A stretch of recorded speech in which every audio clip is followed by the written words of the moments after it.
Hello दोस्तों, आज आप लोगों को क्लास 12 का जो है बायोलॉजी का, इससे पहले जो है आपको प्रश्नावली 1 से 3 तक जो है सब्जेक्टिव और ऑब्जेक्टिव क्वेश्चन आंसर वीडियो बना करके डाले थे। और आज जो है पुनः प्रयास कर रहे हैं बायोलॉजी का। आगे क्लास 12 का है, ये चौथा चैप्टर स्टार्ट करते हैं। और अगर आप लोगों को वीडियो अच्छा लगेगा तो वीडियो को ज़रूर लाइक कीजिएगा और चैनल को सब्सक्राइब कीजिएगा। तो आगे बढ़ते हैं। देखिए, चौथा चैप्टर है यहाँ पर जनन स्वास्थ्य। चैप्टर का नाम क्या है? जनन स्वास्थ्य, रिप्रोडक्टिव हेल्थ। तो सबसे पहले आप जानते हैं जनन स्वास्थ्य को समझिए। तो कहा है यहाँ पर WHO के अनुसार जनन स्वास्थ्य जनन संबंधी सभी तथ्यों के साथ एक संपूर्ण स्वास्थ्य है। वैसे हम लोग जो जानते हैं जनन स्वास्थ्य में क्या होना चाहिए? सबसे ज़्यादा ध्यान देना कौन चीज़ पर? साफ सफाई पर। तो WHO के अनुसार जो है जनन स्वास्थ्य जनन संबंधी सभी तथ्यों का एक क्या है? संपूर्ण स्वास्थ्य है। ठीक है, संपूर्ण स्वास्थ्य है। भारत में सर्वप्रथम 1951 में परिवार नियोजन कार्यक्रम की शुरुआत हुआ था। याद रखिएगा, भारत में सर्वप्रथम 1951 में परिवार नियोजन कार्यक्रम की शुरुआत हुई थी। ठीक ना, याद रखिएगा। परिवार नियोजन करने का मतलब क्या हुआ? परिवार नियोजन करने का मतलब हुआ कि उस समय से जो है लोगों को जागरूक किया गया कि जनसंख्या को कंट्रोल कैसे किया जाना है। यही है परिवार नियोजन। और उसी समय से बताया जा रहा है कि अभी तो देखिए भारत जो है ना जनसंख्या में नंबर 1 है, बाकी चीज़ में सब पीछे है, लेकिन जनसंख्या में पूरे विश्व में चाइना को पीछे छोड़ दिया है और भारत नंबर 1 पे आ चुका है। इसका कारण है क्या? और शिक्षा। भारत में जो अभी भी पूर्णतः लोग शिक्षित नहीं हुए, और ख़ास करके बिहार में। ठीक है, तो आगे बढ़िए। जनन स्वास्थ्य के विषय पर विशेष रूप से ध्यान देना चाहिए। जनता के बीच जनन संबंधी विषयों पर विभिन्न उपाय करना चाहिए, जैसे कि ऑडियो, विजुअल एवं मुद्रित सामग्री। इसका कहने का मतलब हुआ कि जनता के बीच में जो है ना क्या प्रचार प्रसार करना चाहिए, कि नुक्कड़ नाटक के द्वारा लोगों को समझाना चाहिए कि आप जो है क्या कर सकते हैं, उन चीज़ों को समझ सकते हैं कि छोटा परिवार हो, सुखी परिवार हो, यानी कि 2 बच्चे की दुनिया हो, मुन्ना और मुनिया हो, नारा लगाते हैं ना, तो उसको फॉलो भी करना है। ठीक है, तो आगे बढ़िए। देखिए, आगे दिया हुआ है विद्यालयों में योग शिक्षा की पढ़ाई पर ज़्यादा ध्यान देना चाहिए। योग मतलब क्या? योग शिक्षा पे ध्यान देने का मतलब क्या हुआ? योग शिक्षा से क्या होगा? लोग निरोग रहेगा, रोग नहीं होगा। ठीक है, लोग क्या रहेगा? निरोग रहेगा, रोग नहीं होगा जल्दी उसको। आगे बढ़िए।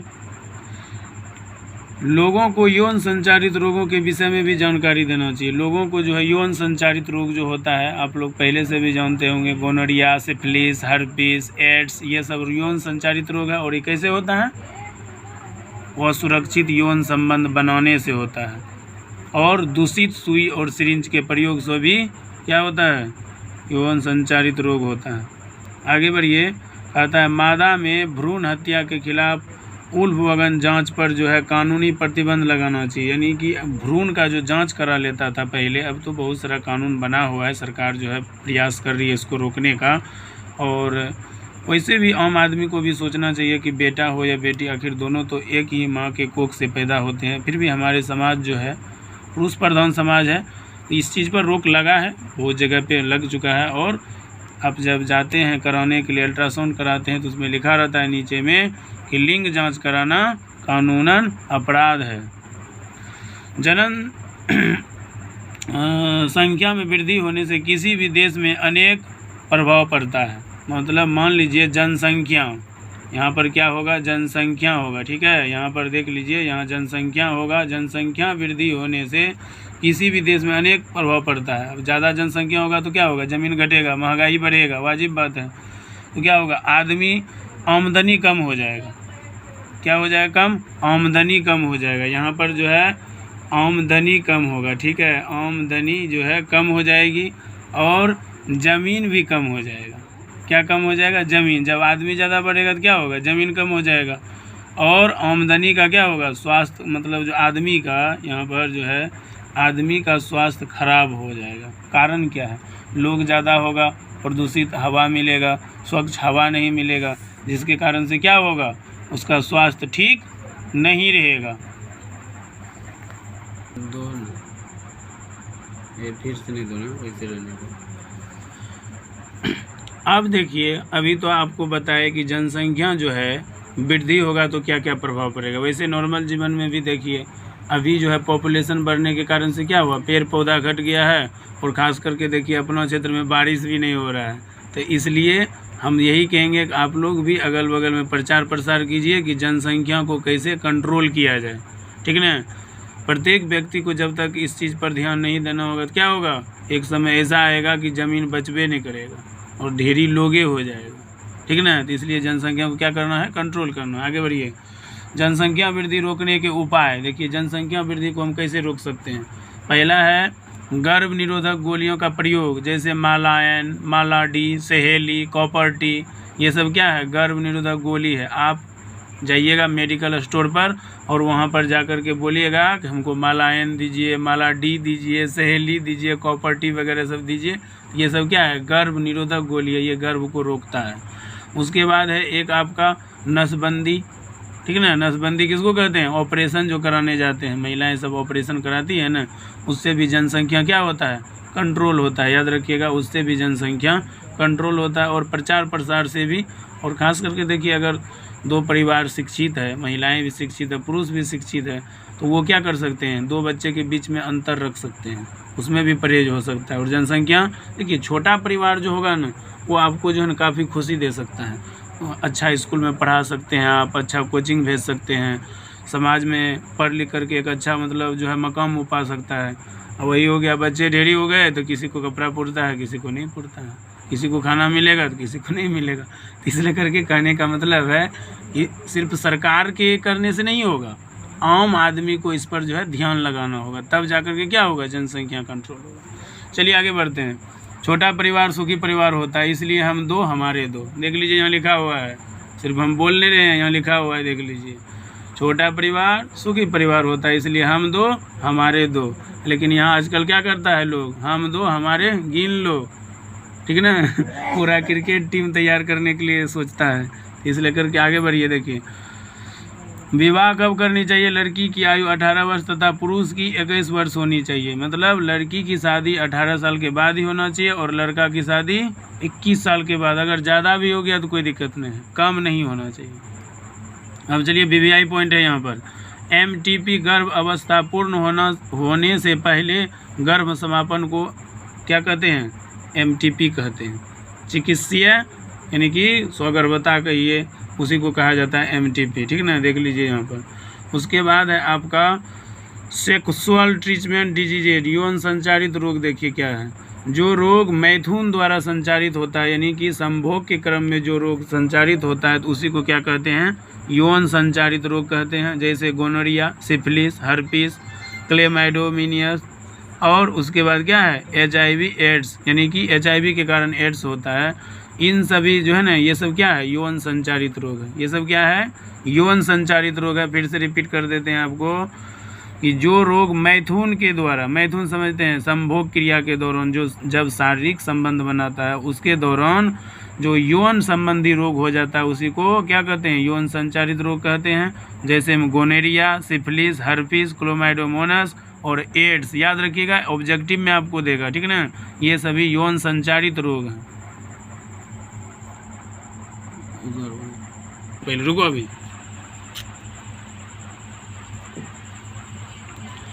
देखिए, वस्तुनिष्ठ प्रश्न, ऑब्जेक्टिव क्वेश्चंस, वही यानी कि आपका जो है चौथा चैप्टर का ही है, ठीक है। ध्यान से देखिए, भारत में परिवार नियोजन कार्यक्रम कब आरंभ हुआ, 1951 में। याद रखिएगा, भारत में परिवार नियोजन कार्यक्रम कब आरंभ हुआ, 1951 में। जनसंख्या अधिक होने से प्रति व्यक्ति आय कम हो जाएगी। अगर जनसंख्या अधिक होगा तो क्या होगा, प्रति व्यक्ति आय मतलब आमदनी कम हो जाएगा। संतान उत्पत्ति नियंत्रण के क्या उपाय हैं। संतान उत्पत्ति मतलब क्या हुआ, जनसंख्या जो है, जो बच्चे का उत्पादन होता है या जन्म देते हैं, उसको नियंत्रण कैसे कर सकते हैं। हार्मोनल विधि है, प्राकृतिक विधि है, यांत्रिक विधि है, और इनमें से सभी विधियां हैं। ये सभी विधि प्रयोग करके हम संतान की उत्पत्ति पर क्या कर सकते हैं, नियंत्रण कर सकते हैं। दूसरा अगला क्वेश्चन है चौथा आपका कि निम्नलिखित में से कौन यौन संचारित रोग है। तो आपको पहले से बताए हैं गोनेरिया, यूथ्रेटाइटिस, एड्स, सिफिलिस, हर्पिस, ये सब क्या है, यौन संचारित रोग है, याद रखिएगा। सीधे शुक्राणु को अंडाणु से सम्मिलित करने की क्रिया को क्या कहते हैं, अंतःकोश के शुक्राणु निक्षेपण कहते हैं। तो ये चौथा चैप्टर का अभी तक आपको हो चुका है। क्या चैप्टर का नाम क्या था, जनन स्वास्थ्य। और इसी वीडियो में आगे आपको जो है 5वां चैप्टर भी कराएंगे। चलिए आगे बढ़ते हैं, देख लीजिए यहाँ पर 5वां चैप्टर है आपका वंशागति एवं विविधता के सिद्धांत। वंशागति एवं विविधता के सिद्धांत, इसको कहते हैं principles of inheritance and variation, ठीक है ना, principles of inheritance and variation, वंशागति एवं विविधता के सिद्धांत, ये 5वां चैप्टर है आपका। तो पहला आपका अनुवांशिकी, जेनेटिक्स, तथा विज्ञान की उस शाखा को जिसमें हम माता पिता तथा संतान के समानता या असमान या असमान गुणों के बारे में अध्ययन करते हैं, तो उसी को जेनेटिक्स कहते हैं, यानी खानदानी गुण। देखिएगा जैसन माँ बाप वैसने बच्चा होता है, उसी को कहते हैं खानदानी गुण। अगर किसी का माँ बाप क्या है, जिस अनुसार गोरा है तो बच्चा गोरा होगा, लंबा है तो लंबा होगा, नाटा है तो नाटा होगा, झगड़िया है तो झगड़िया होगा। तो यही है जेनेटिक्स, वंश। अनुवांशिकता, जब किसी संतति में माता पिता का गुण संचरण होते हैं तो उसी को क्या कहते हैं, हेरिडिटी, अनुवांशिकता कहते हैं। और आपको बता देते हैं यहीं पे अनुवांशिकता का पिता ग्रेगर जॉन मेंडल को, आगे हो सकता है मिलेगा आपको, लेकिन अभी बता देते हैं अनुवांशिकता का पिता ग्रेगर जॉन मेंडला को कहा जाता है या मेंडल को कहा जाता है।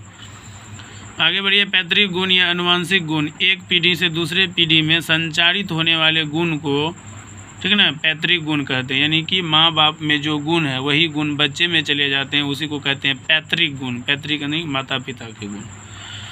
आ गया यहाँ पर देखिए, अनुवांशिकता का पिता ग्रेगर जॉन मेंडल को कहा जाता है, याद रखिएगा पूछा जाता है। मेंडल ने अपने प्रयोग साधारण मटर के पौधे से किया था, यानी कि मेंडल ने अपना जो है प्रयोग किया था साधारण मटर पर। क्यों किया था, क्योंकि मटर जो था उसको कहीं भी ले जा सकते हैं, सस्ता था, और उसको कहीं भी पैकेट में करके ले जाके प्रयोग कर सकते हैं, ठीक ना। और उसमें वेरिएशन ज़्यादा था, यानी कि बायोडाइवर्सिटी ज़्यादा, विविधता ज़्यादा था। संकरण, हाइब्रिडेशन, दो उपजातियों के क्रॉस करा करके उनके नए नस्ल को, यानी कि जो नया नस्ल प्राप्त किया जाता है उसी को हाइब्रिडेशन कहते हैं, संकरण कहते हैं, जिसको हम लोग अंग्रेजी में बोलते हैं हाइब्रिड। जैसे लगाते हैं ना हम लोग बीज लगाते हैं, हाइब्रिड मक्का बीज लगाते हैं, गेहूँ लगाते हैं, धान लगाते हैं, ठीक है ना, उसी को क्या कहते हैं, हाइब्रिड। यानी कि उसमें क्या होता है, दो गो जाति को क्रॉस किया जाता है, ठीक है। चलिए आगे बढ़ते हैं। मेंडल की असफलता के कारण, मेंडल की सफलता के कारण, देखिए मेंडल जो था, ग्रेगर जॉन मेंडल के बारे में अभी आपको बता रहे थे, तो वो जो है सफलता का उसका क्या कारण था, देखिए मटर के पौधे का चयन, मेंडल की कार्य प्रणाली, मेंडल के प्रयोग और वंशागति के नियम इत्यादि, ये सब क्या था, मेंडल के सफलता के कारण था। उसके बाद चलिए आगे बढ़ते हैं, फिर से रिपीट कर देते हैं। मेंडल के सफलता के कारण मटर के पौधे का चयन, मेंडल की कार्य प्रणाली, मेंडल के प्रयोग और वंशागति के नियम इत्यादि। एक संकर क्रॉस, ठीक है ना, इसको कहते हैं मोनो हाइब्रिड क्रॉस, ठीक है ना, मोनो हाइब्रिड क्रॉस। यहाँ पर देखिए, जब दो पौधों के बीच एक इकाई लक्षण के आधार पर संकरण कराया जाता है तो उसको मोनो हाइब्रिड क्रॉस कहा जाता है, एक संकर क्रॉस कहा जाता है। आगे बढ़िए, द्विसंकर क्रॉस, डाई हाइब्रिड क्रॉस। एक संकर क्रॉस के बाद मेंडल अपने प्रयोग में दो विपरीत जोड़ों के लक्षणों की वंशागति का अध्ययन किया जाता है, उसे डाई हाइब्रिड क्रॉस कहते हैं। उसे क्या कहते हैं, डाई हाइब्रिड क्रॉस कहते हैं। इसको द्विसंकर क्रॉस, हिंदी में बोलते हैं द्विसंकर क्रॉस। उसके बाद चलिए आगे बढ़ते हैं। स्वतंत्र संकलन या अप्यूहन का नियम, यानी कि स्वतंत्र संकलन या अप्यूहन का नियम क्या है, देखिए एक संकर क्रॉस के बाद मेंडल ने अपने प्रयोग में दो विपरीत जोड़ों के लक्षणों की वंशागति का अध्ययन किया, इसे ही द्विसंकर क्रॉस कहिए या स्वतंत्र या अप्यूहन का नियम भी कहा जाता है। द्विसंकर क्रॉस को ही क्या कहा जाता है, अप्यूहन का नियम भी कहा जाता है। बाद में देखिए यहाँ पर द्विसंकर क्रॉस, उसमें विविधता को अप्यूहन को दोहराया गया है। देखिए द्विसंकर एवं बहुसंकरण क्रॉसों में जहाँ दो या दो से अधिक युग्म विकल्पी लक्षणों के जोड़ों में पाए जाते हैं, लक्षणों के यानी कि जोड़ों में पाए जाते हैं, तो उसी को क्या कहा गया है, इसको भी अपव्यूहन का नियम कहा गया है। चलिए, वंशागति का अध्ययन किया जाता है तो वहाँ उन युग्मक विकल्पी लक्षणों के जोड़ों का स्वतंत्र अपव्यूहन होता है, या एक युग्म विकल्पी लक्षण के जोड़ों का अपव्यूहन दूसरे से स्वतंत्र। यानी कि कहने का मतलब समझिए, यहाँ पर इनका कहने का मतलब है कि जब हम दो लक्षणों के विपरीत गुणों वाले लक्षणों को एक संकर क्रॉस या द्विसंकर क्रॉस कराएंगे तो उससे क्या होगा, जो जेनरेशन आएंगे, जो संतान की उत्पत्ति होगा या पौधों की उत्पत्ति होगा, तो उसमें भिन्न भिन्न तरीक़ा से होगा। ठीक है, आगे बढ़िए। अब आपको दिया हुआ है डिफरेंस, जीन तथा क्रोमोसोम में जो है क्या डिफरेंस होता है उसको समझिए। ठीक है, देखिए, कहता है जीन ये जोड़ों के रूप में रहते हैं और क्रोमोसोम ये भी जोड़ों के तरह ही रहते हैं, यानी कि दोनों सेम हैं। उसमें युग्मक निर्माण के समय पृथक हो जाता है और यह जो है युग्मक निर्माण के समय यह भी पृथक हो जाता है। एक युग्मक में जीन के जोड़ों से केवल एक ही रहता है और इसमें जो है किसी युग्मक में समजात क्रोमोसोम के जोड़ों से केवल एक ही मतलब आ पाता है, यानी कि समजात भी पाया जाता है। दूसरे जोड़ों में एक दूसरे से स्वतंत्र रूप से होता है और इसमें जो है अलग अलग रूप से होता है। अभी ये देख लीजिए, जीन और क्रोमोसोम में जो है ना, ये आपका डिफरेंस दिया गया है, अंतर दिया गया है। ठीक है, मेंडल के द्विसंकर क्रॉस की 9:3:3:1 के अनुपात के रूप का होता है। मेंडल के द्विसंकर क्रॉस की 9:3:, यहाँ पर आपका अनुपात होगा। ठीक है, 9:3:3 के अनुपात के रूप में, 1 के अनुपात के रूप में होता है। और रूपांतरित एलील को प्रभावी एलील कहा जाता है। समझिए, और रूपांतरित एलील को प्रभावी एलील कहा जाता है और जिस पर जीवों का मौलिक लक्षण आधारित होता है। इस पर जो है जीवों का क्या रहता है, मौलिक लक्षण, यानी कि मौलिक गुण जो फंडामेंटल जो गुण होगा वो डिपेंड करता है। अब चलिए आगे बढ़ते हैं। रूपांतरित एलील को अप्रभावी एलील कहा जाता है और यह एंजाइम का निर्माण करता है। रूपांतरित एलील को अप्रभावी एलील कहा जाता है और यह एंजाइम का निर्माण करता है। अब चलिए सहप्रभाविता के बारे में जानते हैं।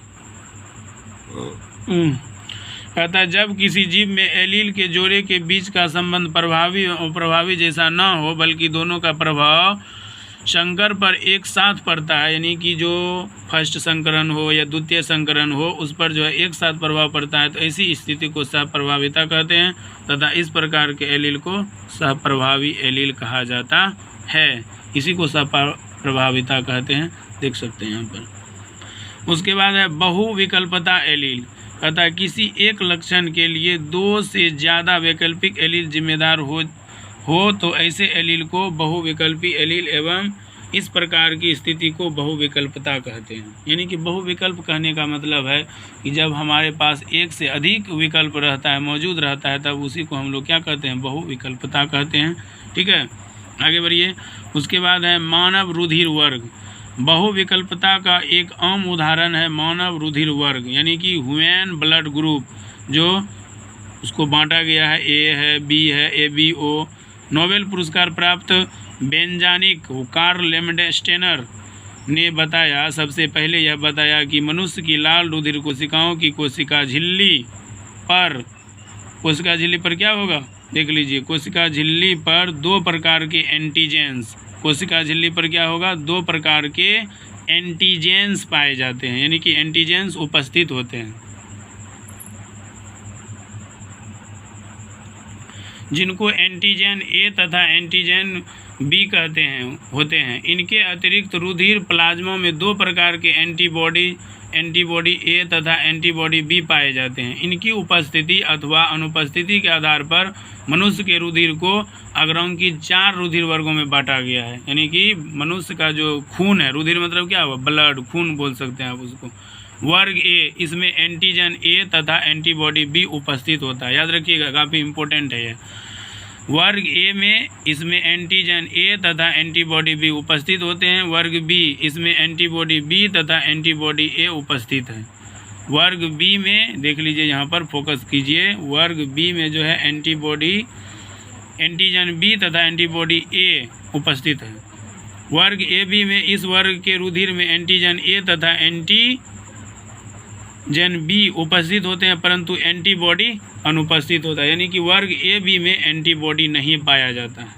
वर्ग ओ देखिए ब्लड ग्रुप ओ, इस वर्ग के रुधिर में एंटीबॉडी ए तथा एंटीबॉडी भी उपस्थित होते हैं परंतु एंटीजन अनुपस्थित होते हैं, यानी कि एंटीजन इसमें नहीं पाया जाता है। एक बात और समझ लीजिए, रुधिर ओ को सर्वदाता कहा जाता है, यानी कि रुधिर ओ जो है ब्लड ग्रुप ओ है, देख लीजिए यहाँ पर, इस सब को दिया जा सकता है, ठीक है ना।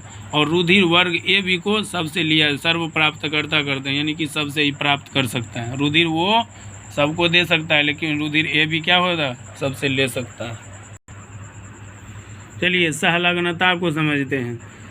एक ही क्रोमोसोम पर उपस्थित वे जीन अथवा एलील जो अर्धसूत्री विभाजन के समय एक दूसरे से बिना पृथक हुए उसी स्थिति में पीढ़ी दर पीढ़ी हस्तांतरित होते रहते हैं तो एक दूसरे से सहलग्न अथवा उसी को ऐसी घटना को सहलग्नता कहते हैं।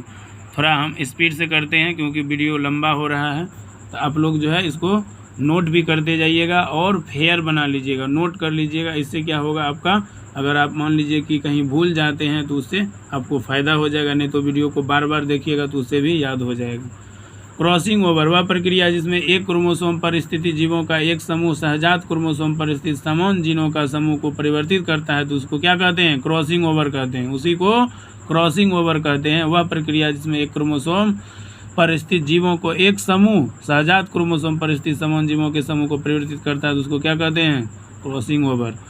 आगे बढ़िए, ड्रोसोफिला पर बढ़ते हैं। ड्रोसोफिला यह एक लिंग संलग्न और प्रभावी लक्षण है जिस रोग से मनुष्यों में रुधिर जमने की क्षमता नहीं, कटने से रुधिर का प्रवाह अविरल होते रहता है, यानी कि ड्रोसोफिला जो है कहने का मतलब है कि यह बीमारी में रुधिर को जमने की शक्ति नहीं होती है। रुधिर को जमाने वाले प्रोटीन का संश्लेषण इस रोग से ग्रसित लोगों में नहीं हो पाता है एवं इससे संबंधित जीन एक्स क्रोमोसोम पर पाए जाते हैं। यह जो है ड्रोसोफिला उदाहरण दिया है। अगर सामान्य पुरुष की शादी हीमोफीलिया रोग के वाहक स्त्री से होती है तो इन दोनों से उत्पन्न मादा संतान में क्या होगा, 50% गुण दोनों का जाएगा, ठीक है, 50%। सामान्य एवं 50% हीमोफीलिया रोग के वाहक होंगे जबकि नर संतानों में 50% सामान्य एवं 50% हीमोफीलिया रोग से ग्रस्त होंगे, यानी कि 50% गुण महिला में जाएगा और 50% गुण पुरुषों में चला जाएगा। इसके विपरीत अगर किसी सामान्य स्त्री का विवाह हीमोफीलिया पुरुष के साथ होता है तो पहली पीढ़ी में सभी पुत्रियां सामान्य रोगवाहक होंगे तथा सभी पुत्र समान होंगे। इन दोनों परिस्थितियों में मादा संतान रोगग्रस्त नहीं होती है क्योंकि 2 एक्स क्रोमोसोम पर एक सदा सामान्य एवं प्रभावी रहता है। कहने का मतलब हुआ कि अगर महिला को हीमोफीलिया है तो पुत्री कोशिका पर ज़्यादा प्रभाव पड़ेगा, अगर पुरुष को है तो पुत्र पर ज़्यादा प्रभाव पड़ेगा। आगे बढ़िए, वर्णदता कलर ब्लाइंडनेस को वर्णदता कहते हैं। इस रोग से ग्रसित यानी कि जिसमें ये रोग होता है, ग्रसित रोग लाल एवं हरे रंग की पहचान नहीं कर पाता है, यानी कि जिसको वर्णदता रंग पहचानने में दिक्कत होता है तो वो क्या करते हैं, लाल एवं हरा रंग को पहचान नहीं सकते हैं जल्दी। इस रोग से संबंधित जीन एक्स क्रोमोसोम पर पाया जाता है एवं सामान्य दृष्टि वाले एलील के यह अप्रभावी होता है। याद रखिएगा, जिसको रंग देखने में प्रॉब्लम है तो लाल और हरा रंग उसको जल्दी दिखाई नहीं पड़ता है, बहुत देर लगता है समझने में। उत्परिवर्तन किसी भी जीव में अचानक होने वाले विशाल और सतत विभिन्नता को वंशागत होते हैं और संतान जो उत्परिवर्तन को प्रदर्शित करता है उसी को क्या कहते हैं, म्यूटेशन कहते हैं, उत्परिवर्तन कहते हैं, यानी कि उसमें जो है एकाएक चेंजिंग होने लगता है। आनुवंशिक विकार जीन के स्तर पर होने वाले उत्परिवर्तन के कारण उत्पन्न विकार को जेनेटिक्स यानी कि विकार कहते हैं, ठीक ना, आनुवंशिक विकार कहते हैं। वंशावली माता पिता विकार हीमोफीलिया एवं वर्णता, sickle cell anaemia, phenylketonuria इत्यादि, ये सब क्या है, वंशावली यानी कि खानदानिक रोग है। अगर माता पिता को है तो बच्चों को भी होगा। अब चलिए आगे बढ़ते हैं, वस्तुनिष्ठ प्रश्न है। मेंडल के प्रयोग में विकसित लक्षणों की जोड़ी को क्या कहते हैं, एलील कहते हैं। F1 पीढ़ी के संकरण पौधों को जब समयुग्मी और प्रभावी जनक के साथ क्रॉस कराया जाएगा तो इसे क्या कहेंगे, टेस्ट क्रॉस। मेंडल ने एक शब्द बैगनी फूल वाले मटर के पौधे को जब सफ़ेद फूल वाले पौधे से क्रॉस करवाएगा तो पहली पीढ़ी में कैसे पौधे मिले, सभी बैगनी फूल वाले पौधे मिले, ठीक है। जब किसी जीव में एक लक्षण के लिए 2 से ज़्यादा एलील जिम्मेदार हो तो उसे क्या कहते हैं, आंसर तो पार है। उसको कहते हैं बहुविकल्पता। इसीलिए आपको बोले थे कि आंसर तो पार है, बहुविकल्पता कहते हैं। ठीक है, आप लोग भी बीच बीच में जांच के तौर पे उसको इसे प्रैक्टिस कीजिए। ठीक है, आगे बढ़िए। अगर दो पौधों के बीच क्रॉस करवाया जाए तो F1 पीढ़ी में पौधों का विकास किस प्रकार होगा?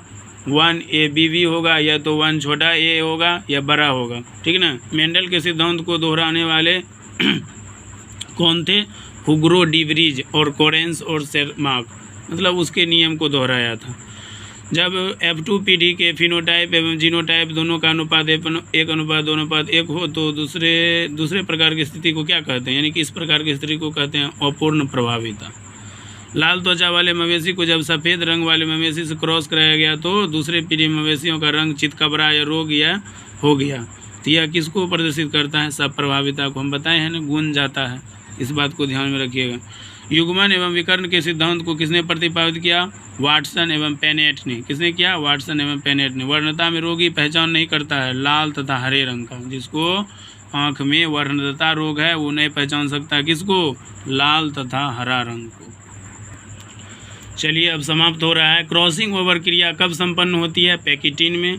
अगर सामान्य पुरुष की शादी हीमोफीलिया के वाहक स्त्री से हो तो इन दोनों से उत्पन्न नर संतानों को क्या स्थिति होगी? 50% समान होगा और 50% रोगग्रस्त होगा। यानी कि दोनों स्थिति होगा इसमें, 50% रोगग्रस्त भी, समान भी।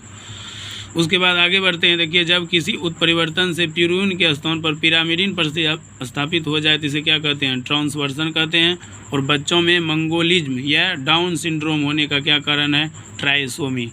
तो यह जो है आपका जीव विज्ञान का चौथा और 5वां चैप्टर जो है आपको पूरा सब्जेक्टिव और ऑब्जेक्टिव बताए हैं। और आप लोग से पुनः हम यही कहेंगे कि वीडियो को ज़्यादा से ज़्यादा शेयर कीजिएगा, लाइक कीजिएगा और चैनल को सब्सक्राइब कीजिएगा। Thank you.